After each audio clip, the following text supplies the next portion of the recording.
Hello, નમસ્તે બાળ મિત્રો, કેમ છે બધાને? મજામાં ને? તમે એમ કહેશો મેડમ રોજ સ્વાધ્યાય પોથીને આજે કેમ પાઠ્યપુસ્તક આવી ગઈ? મેં તમને કીધું હતું ને કે આપણે પાઠ્યપુસ્તકમાં 1 થી 5 પાઠ છે એ પૂરા કરી લીધા હતા. એટલે આપણે 1 થી 5 પાઠ છે એ આપણે સ્વાધ્યાય પોથીમાં પૂરા કર્યા. હવે આપણે છઠ્ઠો પાઠ છે એ આમાં પાઠ્યપુસ્તકમાં સમજવાનો બાકી છે. બરાબર? કયો છે? પગની છાપ. તો આમાં આપણે પહેલાં સમજી લઈ, પછી શું કરવાનું છે? આપણે એ સ્વાધ્યાય પોથીમાં પૂરવાનું છે. બરાબર? તો આજે આપણે કયું ચેપ્ટર ચાલુ કરવાનું છે? કયો પાઠ ચાલુ કરવાનો છે? તો કે પાઠ નંબર 6, પગની છાપ. કયા પેજ ઉપર છે? તગડે નવડે 39. બરાબર? તો ખોલો હાલો બધાય પેજ નંબર 39. હાલો જુઓ, ખોલ્યું ને બધાએ? સરસ. આપણા ચેપ્ટરનું નામ સૌથી પહેલાં તો શું છે? ચેપ્ટર નંબર 6, પગની છાપ. બરાબર? પગની છાપ એટલે કે શું? પહેલાં તો એ સમજીએ. આપણું પગ છે, આપણે અત્યારે ચોમાસાની સિઝન છે. બરાબર? તો હવે તો વહી ગઈ, હવે વરસાદ નથી આવતો. પણ જ્યારે ચોમાસાની એકદમ વરસાદ આવ્યો ત્યારે આપણે ગાળા કિચડમાં હાલીને જાય તો કેવી આપણી પગની છાપ છે અહીંયા ઉઠી જાય. બરાબર? એ જ અહીંયા તમને કહે છે પગની છાપ. શું કહે છે? ભોલું અને પગની છાપ. એક દિવસ જંગલમાં પ્રાણીઓના બચ્ચા કાદવવાળા રસ્તા પર રમી રહ્યા હતા. એટલે એક દિવસ જંગલમાં છે બધા પ્રાણીઓના બચ્ચા છે શું કરતા હતા? તો કે જે રસ્તો હતો કાદવવાળો એના ઉપર બધાય રમી રહ્યા હતા. અચાનક એક હાથીએ બૂમ પાડી, દોડો દોડો. અચાનક જ શું થયું? તો કે એક હાથીએ બૂમ પાડી, દોડો દોડો. શું કામ દોડવાનું કહે છે? તમારા ઘેર જાઓ, તમારા ઘરે જાઓ. ભોલું ફોટો પાડવા તેના કેમેરા સાથે આવે છે. શું કામ ઘરે જવાનું કહેતા તો હાથી? તો કે ભોલું છે એનો કેમેરો લઈ અને ફોટા પાડવા માટે આવે છે. એ ફોટા પાડવા આવે એ પહેલાં ફટાફટ તમે તમારા ઘરે વયા જાઓ. તેથી બધા જ પ્રાણીઓ બચ્ચા નાસી ગયા. એટલે બધા પ્રાણીઓના બચ્ચા છે એ અહીંયાથી ભાગી ગયા. એટલે તમે જુઓ છો કેવા બધા દોડતા દોડતા પાછા જાય છે. બરાબર? એનાથી નીચે કહે છે જ્યારે ભોલું તેના કેમેરા સાથે આવ્યો ત્યારે તેણે બધા જ પ્રાણીઓના પગની છાપ જોઈ. હવે ભોલું છે એ કેમેરો લઈને આવ્યો તો પ્રાણીઓ તો બધાય ભાગી ગયા હતા. બરાબર ને? પણ એને શું જોયું? તો અહીંયા તમે જુઓ છો એને બધા જ પ્રાણીઓ છે એના પગની છાપ જોઈ. શું કહે છે આગળ? શું તમે પ્રાણીઓ અને તેમના પગની છાપને જોડી શકશો? શું તમે? અહીંયા પ્રાણીઓ છે અને નીચે શું છે? એના પગની છાપ છે. તો કયા પ્રાણીની કયા પગની છાપ છે એ તમે એની સાથે જોડી શકશો? તો કે હા, આપણે પ્રયત્ન કરીએ. સૌથી પહેલાં એકદમ મોટી છાપ છે. બરાબર? એકદમ મોટા પગની છાપ છે. તો આટલા બધા મોટા પગ કોના હોય આમાંથી? તો કે હાથીભાઈના. બરાબર? તો જોડી દો હાલો હાથીભાઈના પગને અહીંયા છાપ સાથે. બરાબર? આ 4 છાપ છે એ 4 કોના પગની છે? તો કે હાથીભાઈના પગની. બરાબર? હવે એની બાજુમાં તમે જોશો અહીંયા તમને બીજી છાપ આપી છે. કેવી છે? તો કે અહીંયા 4 આમ ખૂણા જેવું દેખાય છે, 4 આંગળીઓ દેખાય છે. બરાબર? તો એવા પગ કોના છે? જુઓ તો અહીંયા આર્યા આનાય છે પણ એમાં તમે જોશો તો છે 4 અને આમાંય તમે જોશો તો 4 છે ડેડકાની. તો એ બેમાંથી કોની છાપ હશે એ આપણે જોવું પડશે. તો આમાં તમે જોશો ને તો 3 જ દેખાય છે અને આમાં 4 દેખાય છે. પણ આમાં તો ચારેયમાં 4 દેખાય છે. બરાબર? એટલે આ પગની છાપ છે એ કોની હોઈ શકે? તો કે અહીંયા તમને ડેડકો દેખાય છે એની. તો જોડી દો હાલો એની સાથે. થઈ ગયું? હાલો હવે એના પછી અહીંયા જુઓ, અહીંયા પણ પગની છાપ દેખાય છે. એમાં પણ કેટલી આંગળીઓ દેખાય છે? તો કે 4. તો એ આમાંથી કયા પ્રાણીની હશે? તો તમે જોઈ શકો છો અહીંયા આ પ્રાણી છે એની 4 આંગળીઓ દેખાય છે. એટલે આના પગની છાપ હોય. તો એ બેયને જોડી દો.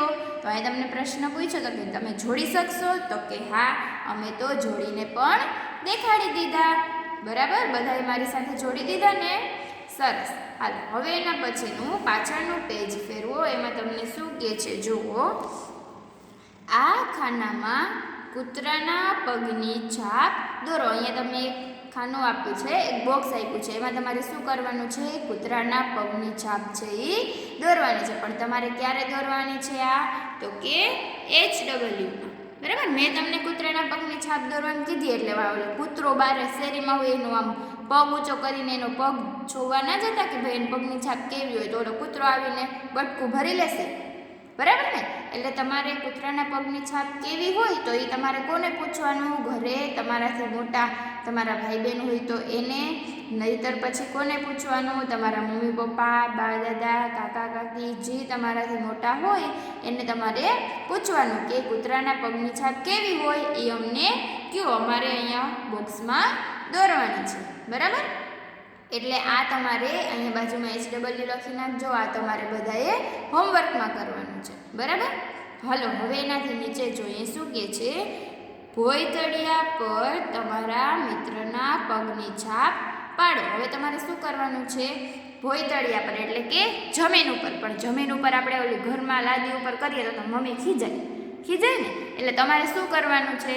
તમારા મિત્રને નાખ્યો તો કાંઈ વાંધો નહીં, તમારે શું કરવાનું? એક છાપું રાખવાનું અને પછી શું કરવાનું છે? તમારે તમારા પગની છાપ છે એમાં છાપવાની છે. શું તે તમારા પગની છાપ કરતાં નાની છે? એટલે એ તમારા પગની છાપ કરતાં નાની છે. પણ કેવી રીતે ખબર પડે? તો તમારા મિત્રને તો કહેવું જ પડે. પણ મિત્ર કરે કે ના કરે તો તમારે શું કરવાનું? તમારાથી મોટા કે નાના તમારા ભાઈ બહેન હોય એને કહેવાનું કે તું તારા પગની છાપ પાડ. પછી હું બાજુમાં મારા પગની છાપ પાડું છું. કેની મોટી છે ને કેની પગની છાપ નાની છે એ આપણે જોઈએ. બરાબર. એટલે એ પ્રવૃત્તિ પણ તમારે ઘરે કરવાની છે. હવે એનાથી આગળ જુઓ. કિનારી દોરો અને અનુમાન કરો. કેની કિનારી દોરવાની કહે છે તો જુઓ. રોનક એક પાંદડાની કિનારી દોરી રહ્યો છે. અહીંયા તમે જોશો તો કે એક પાંદડાની કિનારી દોરી રહ્યો છે. તમે પણ કેટલીક વસ્તુઓ ભેગી કરો. જેવી કે કઈ વસ્તુ? તો કે પાંદડા, કાતરા, લાકડી, બંગડી, ચાંદલા વગેરે. દરેક વસ્તુની અહીં કિનારી દોરો. એટલે હવે તમારે શું કરવાનું છે? અલગ અલગ પાંદડા લેવાના. બરાબર. પછી શું કરવાનું? તો કે એની એ પાંદડું છે અહીંયા રાખવાનું. નાનકડું કરી લેવાનું, આટલું બધું મોટું નહીં લેવાનું. બરાબર. નાનું એવું પાંદડું લઈ અને એ રાખવાનું. નાનું એવું પાંદડું કોનું હોય? તો કે તુલસીના નાના નાના પાન હોય. બરાબર. એવી રીતે બીજા જેટલા પણ નાના નાના પાન હોય એ બધાય તમારે અહીંયા લઈ અને દોરવાના છે. પછી જોવાનું છે કે કેની કેવી કિનારી લેતી, કયું પાંદડું કેટલું મોટું છે, એની ડિઝાઇન કેવી છે. પછી લીમડાનું પાંદડું નાનકડું હોય. બરાબર. એ પાંદડું લઈને અહીંયા તમારે દોરવાનું. એવી રીતે તમારે અહીંયા બધા અલગ અલગ પાંદડા લઈ અને એની છાપ છે અહીંયા દોરવાની છે. પણ કેવી રીતે? તો કે અહીંયા પાંદડું રાખીને એની ફરતે દોરી લેવાનું. એટલે કે એની કિનારી દોરવાની છે. હવે એનાથી આગળ કહે છે રૂહીના વાટકા જેવી વસ્તુઓ શોધો જેનાથી જુદી જુદી ઘણી કિનારી દોરી શકાય. હવે તમે જોયો તો રૂહી શું કરે છે? તો કે એને એક વાટકો લીધો, એમાંથી એને 2 રાઉન્ડ કર્યા. કેવી રીતે 2 રાઉન્ડ કર્યા? તો કે એક વાટકો એને સીધો રાખ્યો એટલે નીચેનું જે હોય રાઉન્ડ એ કેવું હોય? તો કે નાનું. અને પછી એ જ વાટકો એને શું કર્યું? ઊંધો રાખ્યો એટલે એની કિનારી કેવી હોય? તો કે મોટી. એટલે આ મોટી કિનારી દોરી. હવે એવી રીતે બીજી તમે કઈ વસ્તુ લઈ શકો? તો તમારા બધાના ઘરે ગ્લાસ હશે. બરાબર ને? એકવાર ગ્લાસને સીધો રાખવાનો એટલે નીચેની કિનારી દોરાય અને પછી બીજી વાર ગ્લાસને ઊંધો રાખવાનો એટલે મોટી કિનારી દોરાય. બરાબર. જો આગળ શું કહે છે? 2 જુદી જુદી કિનારી મેળવવા માટે રૂહીએ વાટકાને કેવી રીતે રાખ્યો હશે? 2 અલગ અલગ કિનારી દોરી તો એને વાટકાને કેવી રીતે રાખ્યો હશે? એકવાર સીધો રાખ્યો અને એકવાર ઊંધો રાખ્યો. રૂહીના વાટકા જેવી અન્ય વસ્તુઓ શોધો. મેં તમને ગ્લાસથી કરવાનું કીધું. બરાબર. જેનાથી જુદી જુદી કિનારી મેળવી શકાય. એટલે એના કારણે આપણે છે અલગ અલગ જુદી જુદી કિનારીઓ છે એ દોરી શકીએ. બરાબર. હવે એનાથી નીચે જુઓ. ઘેર કરો. ઘેર એટલે શું કે છે? તો કે તમારા ઘરે કરો. શું ઘરે કરવાનું કહે છે? સમાચાર પત્ર પર તમારા ઘરના જુદા જુદા સભ્યોના હાથની છાપ પાડો. હવે અહીંયા કેની છાપ પાડવાની કહે છે? હાથની છાપ. તમારા ઘરે જેટલા પણ સદસ્ય હોય, જેટલા પણ સભ્યો હોય, બધાયનું શું કરવાનું છે? તમારે બધાયની હાથની છાપ પાડવાની છે. પણ કેના ઉપર? તો કે સમાચાર પત્ર એટલે કે છાપા ઉપર.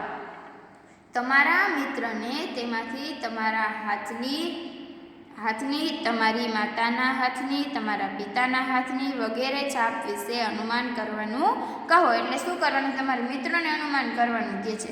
પણ મિત્ર ન હોય તો કંઈ વાંધો નહીં, તમારે તમારા મમ્મીની, પપ્પાની, દાદાની, દાદીની, કાકા કાકી, પછી મોટા નાના ભાઈ બહેન હોય તો એની બધાયની હાથની છાપ પાડી અને તમારે જોવાનું કે કોની મોટી છે, કોની નાની છે. બરાબર? તમારે જ અનુમાન કરવાનું છે. બરાબર? આટલું સમજાઈ ગયું? હવે એની બાજુનું પેજ જુઓ, એમાં તમને શું કહે છે? વાંચો અને દોરો. વાંચીને શું કરવાનું કહે છે? તો કે દોરવાનું કહે છે. શું કહે છે? તમન્ના અને તેની માતા ખુરશી પર બેઠા છે. હવે અહીં તમે જોઈ શકો છો, તમન્ના છે, આ તમન્ના છે અને એની માતા છે. એ બે ક્યાં બેઠા છે? તો કે ખુરશી ઉપર બેઠા છે. તો તમારે અહીંયા છે એક ખુરશી દોરવાની અને આની પાછળ પણ એક ખુરશી દોરવાની. પછી શું કરવાનું કહે છે? તમન્ના વાર્તાની ચોપડી વાંચે છે. તમન્નાના હાથમાં શું દોરવાનું? તો કે વાર્તાની ચોપડી. તેની માતા છાપું વાંચે છે, એટલે એની માતા છે એના હાથમાં શું દોરવાનું? તો કે છાપું દોરવાનું. તમન્ના અને તેની માતા ટેબલ સામસામે બેઠા છે. એટલે આ બે વચ્ચે શું છે? તો કે ટેબલ. એટલે બેની વચ્ચે શું દોરવાનું? તો કે ટેબલ દોરવાનું. અને એની નીચે શું કહે છે? ચિત્રમાં ખૂટતી વસ્તુઓ દોરો. એટલે આ બધી વસ્તુ છે એ ચિત્રમાં આપેલી નથી, એટલે એ બધી વસ્તુ તમારે ચિત્રમાં દોરવાની છે. કઈ કઈ વસ્તુ? તો એક તો ખુરશી, ચોપડી, છાપું, ટેબલ. બરાબર? આ 4 વસ્તુ છે એ તમારે અહીંયા ચિત્રમાં દોરવાની છે. પણ ક્યારે? તો કે હોમવર્કમાં. બાજુમાં લખી નાખો બધા HW. બરાબર? થઈ ગયું આટલું? સમજાઈ ગયું બધાને વ્યવસ્થિત? આજે આપણે શું કર્યું એ? સરસ. આજ માટે અહીંયા સુધી. આનાથી આગળનું છે એ આપણે હવે પછીના નેક્સ્ટ લેક્ચરમાં કરશું. ત્યાં સુધી આવજો. Bye bye.